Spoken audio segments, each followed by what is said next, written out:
ఏమని చెప్పాను, ఎంతని చెప్పాను, ఎలా చెప్పాను, ఏమిటో చెప్పాను, నోటితో చెప్పమంటా. అంటే మంచు విష్ణు గారి మీద ఎక్స్పెక్టేషన్స్, ఫస్ట్ సాంగ్ రిలీజ్ అయ్యాక ఎక్స్పెక్టేషన్స్, అంత ముందు ఎలా ఉన్నాయి, ఇప్పుడు ఎలా ఉన్నాయి? సో నిజంగా అది ప్రోమో వచ్చింది కదా, ప్రోమో వచ్చిన తర్వాత నాకు కూడా బుర్రకెక్కలేదు. ట్రోల్స్ బట్ బాగా. మైట్ బి ఒక 4.35 minutes ఏదో మళ్ళీ వదిలారు.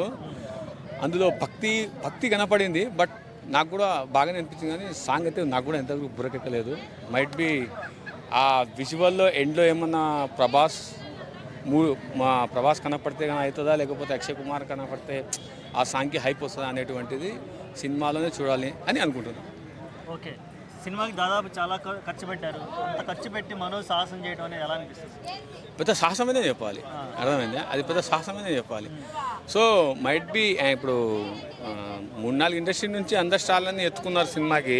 సో ఆటోమేటిక్గా తలా ఇండస్ట్రీ నుంచి ఒక 50 కోట్లు వేసుకున్నా వాళ్ళ అమౌంట్ వాళ్ళకి వచ్చేస్తుంది. అంటే మీరు అన్న దాంట్లో ఒక పాయింట్ ఉంది. యాక్చువల్గా అక్షయ్ కుమార్ కూడా ఇప్పుడు మార్కెట్ పడిపోయింది. అక్షయ్ కుమార్ శివుడిగా పెట్టి ఏదో ఒక చిన్న రోల్ ఇచ్చేసి అక్కడి నుంచి 50 కోట్లు గ్రాప్ చేయడం అనేది సాధ్యపడే పరిస్థితి ఉందంటారా? అక్షయ్ కుమార్ మార్కెట్ ఏం పడిపోలేదు. సీక్వెంట్గా సినిమాలు చేయడం వల్ల ఏమవుతుంది అని అంటే, రోజు బిర్యానీ తింటే జనాలకు విసుకొచ్చినట్టు. సో అలా ఆయన ఇచ్చేసాడు జస్టిఫికేషన్. నాకు పని ఉంటుంది, నేను పని చేసుకుంటూ వెళ్తున్నాను. Akshay Kumar based on Akshay Kumar words he said that I have work, so that's why I'm going to do work. And ఒకవేళ నా దగ్గర వర్క్ లేకపోతే if I don't have work then who will give, ఆ కాన్సెప్ట్లో చూస్తున్నాడు ఆయన. సో మైట్ బి వస్తాయన్న 250 CR. ఇప్పుడు ఎంత అనేమో డబ్బు చీప్ అయిపోయింది ఇప్పుడు, అర్థమైందా? సినిమాకి దాదాపుగా 500 కోట్ల కలెక్షన్ వచ్చే అవకాశం ఉంటుందని చాలామంది అంటున్నారు. దాన్ని టచ్ చేసే అవకాశం ఉందంటారా? రెడ్ వచ్చే మొదల ఎప్పుడే చెప్పిన, ఇండస్ట్రీ నుంచి తలా 50 కోట్లు వేసుకున్నా కూడా వాళ్ళ అమౌంట్ వాళ్ళకి వచ్చేస్తుంది. What is this bro? అవునా కదా? సినిమాలో మంచు మనోజ్ ఉంటే బాగుండేదని చాలామంది ఎక్స్పెక్ట్ చేశారు. కానీ మంచు మనోజ్ గురించి ఒక ప్రోమో కానీ ఏమీ రావట్లేదు.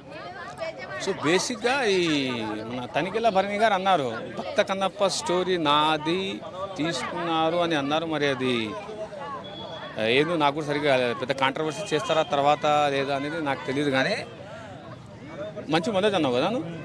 మంచు మనోజ్ కూడా ఉంటే బాగుంటుంది అంత పెద్ద సినిమాలో, ప్రెస్టేజ్గా తీసినటువంటి మూవీలో. కానీ ఎక్కడ కూడా మంచు మనోజ్ గురించి ఉన్నట్టు కానీ ఎక్కడ క్యారెక్టర్ ఉంటే పెడతారు, క్యారెక్టర్ లేకపోతే పెట్టారు, అంతే. ఆయన ఉండాలా అనేటువంటిది ఏం లేదు కదా. ప్రతి సినిమాలో హీరోనే విలనే హీరో అవ్వాలా, హీరో విలన్ అవ్వాలని కాదు కదా. Based on the character, based on the story, based on the line, it will be happen. Why do we choose him? అర్థమవుతుందా? ఫర్ ఎగ్జాంపుల్ LTT ప్రభాకర్ సినిమా చూసినారు. మరి on that case why people did not ask in that movie for Manchu Vishnu? అప్పుడు ఎందుకు అడగలేదు? Based on the character.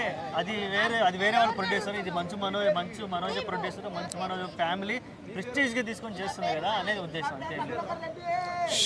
అట్లా అంటారా?